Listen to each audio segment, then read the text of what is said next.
வணக்கம். இது உங்கள் ஊடகம், தமிழர்களுக்கான ஊடகம் ஜீவா டுடே.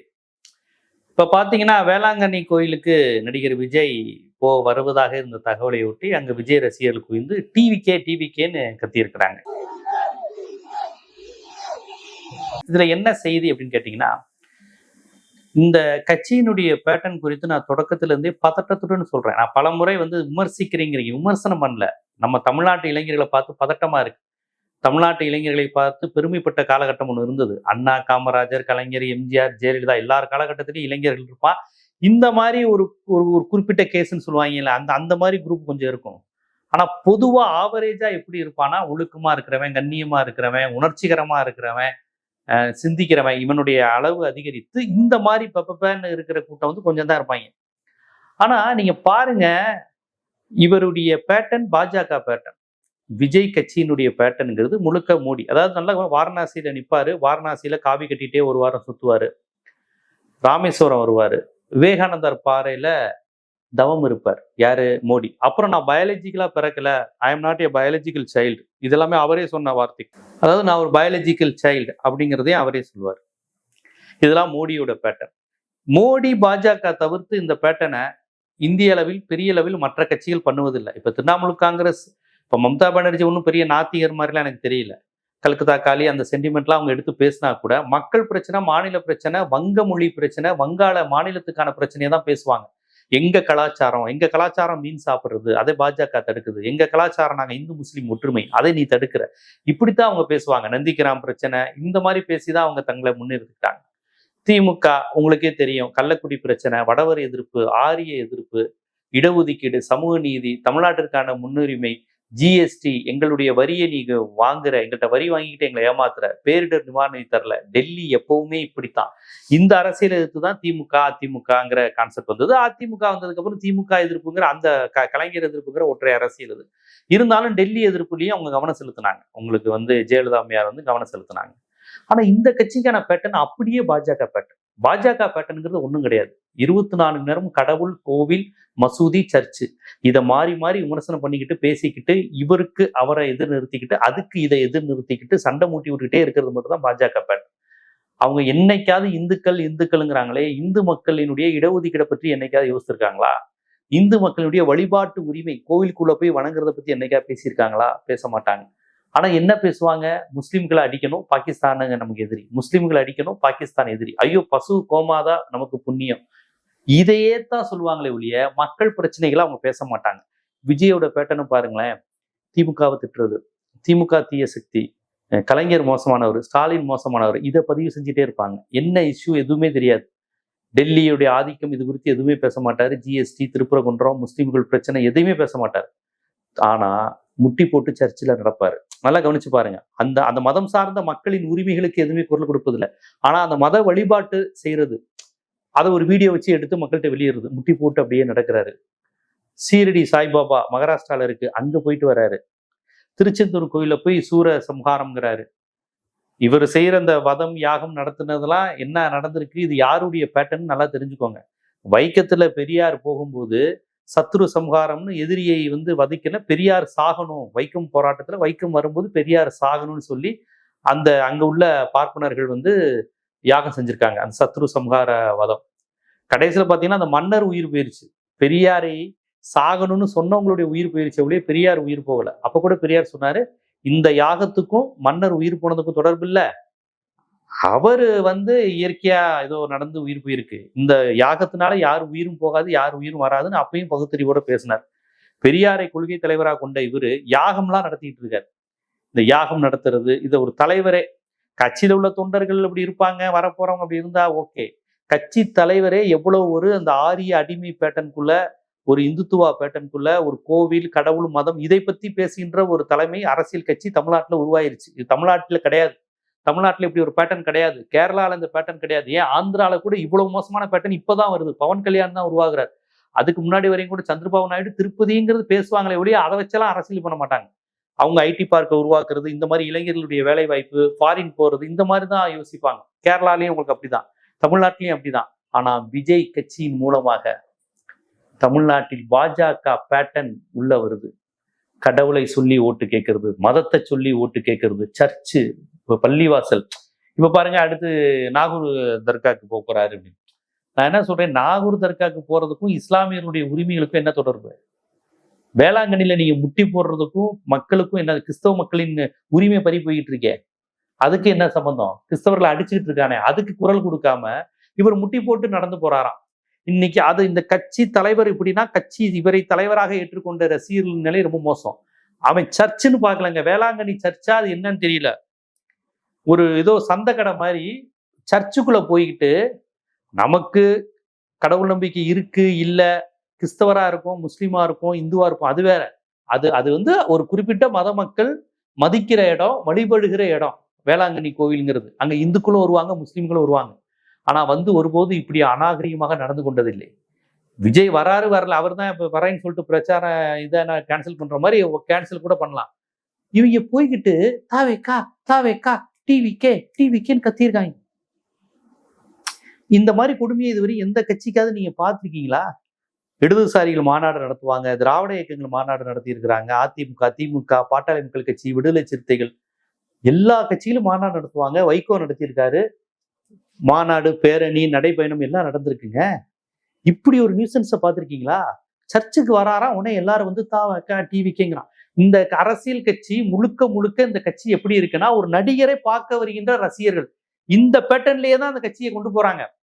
வைகோவை பார்க்க தொண்டர்கள் வருவாங்க, கலைஞரை பார்க்க தொண்டர்கள், ஸ்டாலினை பார்க்க தொண்டர்கள், ஜெயலலிதாமையா பார்க்க தொண்டர்கள். இவங்க எல்லாம் ஒரு சினிமா நடிகனை பார்க்க வந்துட்டோம், நேத்து கேடிவில பார்த்தவன நேர்ல பாக்குறோங்கிற இந்த டெண்டன்சிலேயே வராங்க. அங்க வந்து டிவிகே, வேளாங்கண்ணி மாதா கோயில வந்து டிவிகேனா வேளாங்கண்ணி மாதாக்கு டிவிகேக்கும் என்ன தொடர்பு? வேளாங்கண்ணி கிறிஸ்து சர்ச்சுக்கும் டிவிகேக்கும் என்ன தொடர்பு? இது சர்ச்சை அவமானப்படுத்துகிற விஷயம் அல்லவா? அந்த தேவாலயத்தை அவமானப்படுத்துகிற, அநாகரிகமா நடத்துறது. இது தேவாலய ஊழியர்கள், ஃபாதர் பதறி ஓடி இருப்பாரு. பாதிரியாரே நான் பாக்குறேன் அந்த வீடியோல, நீங்க இந்த வீடியோ பாத்தீங்கன்னா தெரியும். இந்த மாதிரியான கல்ச்சரே தமிழ்நாட்டுக்கு புதிதுங்க, ரொம்ப மோசமா இருக்கு. எனக்கு நான் அதை தான் சொல்றேன், இந்த கல்ச்சர் அப்படியே ஒரு சங் பரிவார் கல்ச்சர், என்ன ஏதுன்னு தெரியாம பைத்தியக்காரத்தனமா நடக்கிற கல்ச்சர் வந்து தமிழ்நாட்டுல அப்படி ஒரு அரசியல் கல்ச்சர் இல்ல. சினிமா ரசிகர்கள் அப்படி இருக்கலாம். இப்ப ரஜினி படம், கமல் படம், விஜய் எந்த படத்துக்கு போனாலும் ரசிகர்கள் இப்படிதான் இருப்பான். அவன் ஒழுங்குபடுத்தப்பட்டு அவன் கத்துறது, விசில் அடிக்கிறது. ஏன்னா கதாநாயகன் கிண்டல் பண்ற சீனுக்கு விசில் அடிக்கிறவன் தான் அவன். பெண்களை அரைகுறையா பார்த்து விசில் அடிக்கிறவன் தான் ரசிகர்கள். பெரும்பாலும் அப்படிப்பட்ட ரசிகர்கள் தான் கத்துவான், பேப்பரை கிழிச்சு போடுவான், தலைவன் வந்தவன லைட் அடிப்பான், இந்த மாதிரி வேலையை தான் செய்வான். இதை வந்து ஒரு பெரிய சாதனை மாதிரி, தலைவா வந்தவன் நான் கத்துனேல, சட்டையை அவுத்து போட்டு ஆனே தெரியுமா, தரமான சம்பவம், எங்க தலைவன் விஜய் வரும்போது அஜித் ஒளிகன் நான் தான் கத்துனேன் அப்படிமா. இதுதான் அவங்க என்னுடைய சாதனைகள். இதுல அவனுக்கு ஒரு சண்டை, ஒரு பெருமை கிடைக்கும். மாப்பிள்ள என்ன மாப்பிள்ள, அவங்களோட பெரிய பிளக்ஸா தலைவனுக்கு வைக்கணும் மாப்பிள்ள, அஜித் ரசிகரோட விஜய் ரசிகர் கெத்துன்னு காமிக்கணும் மாப்பிள்ள. இவ்வளவுதான் இவங்களுடைய அறிவு, போட்டி, போறாம லெவலே அவ்வளவுதான். இவங்க சாதனையே அதுதான். அவனை அடிக்கணும், அந்த ரசிகர் அடிக்கணும், இந்த நடிகர் அடிக்கணும்னு தான். இதே கேரக்டரோட தான் இவங்க அரசியல்ல இருக்கிறாங்க. இது எவ்வளவு பெரிய ஆபத்து. இதைத்தான் நான் தொடர்ச்சியா சொல்றேன். இந்த கட்சி ஜெயிக்குது, தோக்குது, வருது, வரலைங்கிறத செகண்டரிங்க. இந்த கட்சிக்கான தொண்டர்கள், கட்சி தலைவர், கட்சியினுடைய நிர்வாகிகள், பொறுப்பாளர்கள், ரசிகர்கள், இவங்க எல்லாருமே சேர்ந்து எல்லாருமே ஆபத்தானவங்களா இருக்காங்க. பேட்டன், பெண்களுக்கு ஆபத்து, குழந்தைகளுக்கு ஆபத்து, குழந்தைகளை மதிமயக்க செய்வது, பெண்களை மதிமயக்க செய்வது, இது எல்லாமே அவங்க பேசுறது எல்லாமே. இன்னைக்கு பாருங்க, ஒரு சர்ச்சில் போய் இப்படி கத்துன வரலாறு உலகத்துல எங்கேயுமே கிடையாது. நாளைக்கு நாகூர் தர்கால போய் என்ன கத்த போறாங்கன்னு தெரியல. இதை எப்படி இவங்க அலோவ் பண்றாங்கன்னு தெரியல. பாஜக பாருங்களேன், இவரை தேவைப்பட்டா ஜோசப் விஜய் அப்படிலாம் சொல்றாங்கல்ல, இந்த ஜோசப் விஜய் அந்த சன்னிதானம் வரையும் போக அலோவ் பண்றாங்க. சன்னிதானத்தில் பிற மதத்தினர் போகக்கூடாதுன்னு போர்டே கோயில்களில் போட்டிருப்பாங்க. ஜோசப் விஜய் மட்டும் எப்படி பிஜேபி அலோவ் பண்ணுது? எந்த பிரச்சனையும் பண்ணல. நயன்தாரா திருப்பதி கோயிலுக்கு போயிட்டு வந்தா பிஜேபி எதுவுமே சொல்லாது. நயன்தாரா கிறிஸ்டின் தானே. அப்ப கிறிஸ்டின் முஸ்லீம்ங்கிறது பிஜேபிக்கு முக்கியம் இல்ல, தன்னுடைய அரசியலுக்கு பயன்படுகிறவரா அப்படின்னு பார்ப்பாங்க. தேவைப்பட்டா கிறிஸ்டின், அப்பாவே சிலுவையும் ஜோசப்பையும் போட்டு அடிக்கும் பாஜக. இந்த ஜோசப் விஜயை ஒண்ணும் பண்ணாது. ஏன்னா இந்த விஜய் தனக்கு பயன்படுகிற விஜய்னு அவங்களுக்கு தெரியும். இந்த ஜோசப் விஜய், புரியுதுங்களா? இவங்க பேசுற எல்லாமே பொய். பாஜக உண்மையிலே அவங்க இந்து மதத்தின் மீது நம்பிக்கை இருந்தா எப்படிங்க திருச்செந்தூர் கோயிலுக்கு ஒரு கிறிஸ்தவரை சன்னிதானம் வரையும் போக முடியுது? ஒரு சராசரி முஸ்லீம் கிறிஸ்டினை நீங்க விட்டுருவீங்களா? அவ்வளவு தூரம் போக கோவிலுக்குள்ள போவாங்க.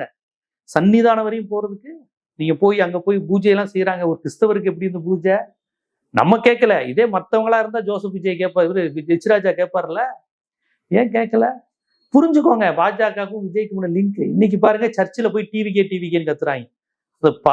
ஃபாதர் பதறிட்டு ஓடி இருப்பாரு. அவங்க சர்ச்சுக்கிறதே அமைதியா பிரார்த்தனை பண்ற இடம். உள்ள போய் இப்படி ஒரு சர்ச்சை அலறி பார்த்ததே இல்லையே.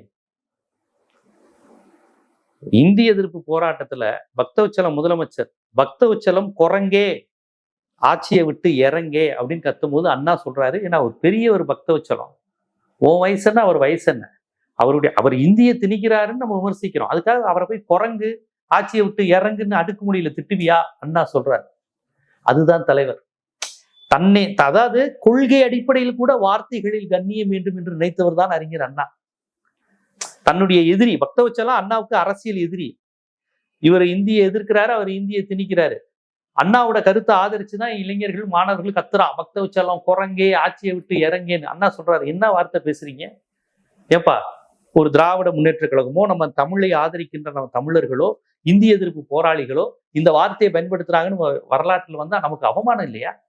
நமக்கு கண்ணியம் கடமை கட்டுப்பாடு முக்கியம் இல்லையாங்கிறாரு. அவர் தான் தலைவர் அறிஞர் அண்ணா.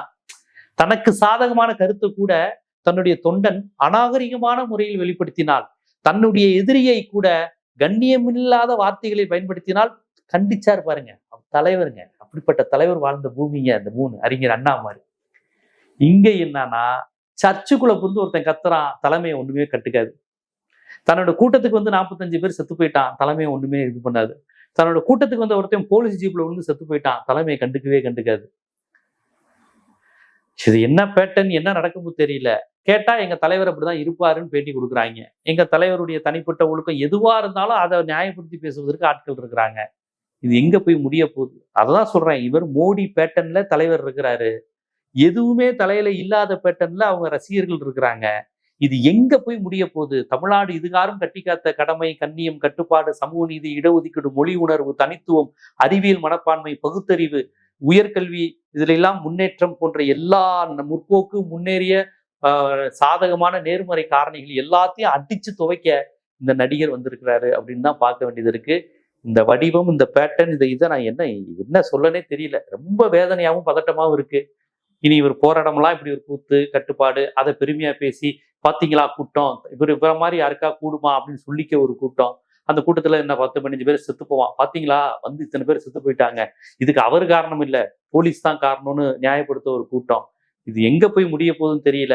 இளைஞர்களுக்கு நான் சொல்றேன், மற்ற இளைஞர்கள் எப்படி இருந்தாலும் நம்ம ஜீவா டுடே வியூவர்ஸ் இவங்கெல்லாம் தயவு செய்து தந்தை பெரியார், அறிஞர் அண்ணா, அம்பேத்கர், அரசியலமைப்பு சட்டம், திராவிட இயக்க வரலாறு, தமிழ் தேசிய வரலாறு, ஈழ வரலாறு, நம்ம தெரிந்து கொள்ள வேண்டிய வரலாறுகள் நிறைய இருக்கு. இந்த தமிழ் மண்ணுக்கான பெருமை எவ்வளவோ இருக்கு.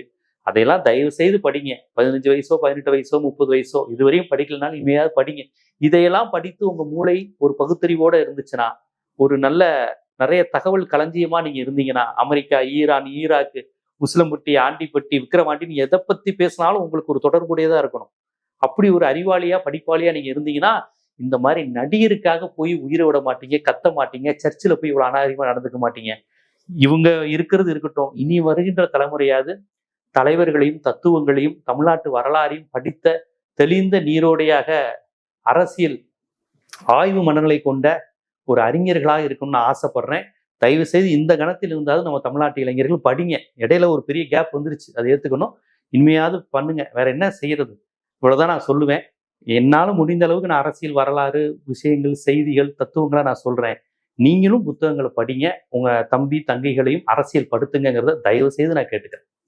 இது போன்ற அரசியல், சமூகம், சினிமா, பொருளாதாரம், சட்டம் போன்ற பல்வேறு விழிப்புணர்வு காணொளிகள் உங்களை வந்து சேருவதற்கு ஜீவா டுடே சேனலை சப்ஸ்கிரைப் பண்ணுங்க, ஆதரவு தான். நன்றி.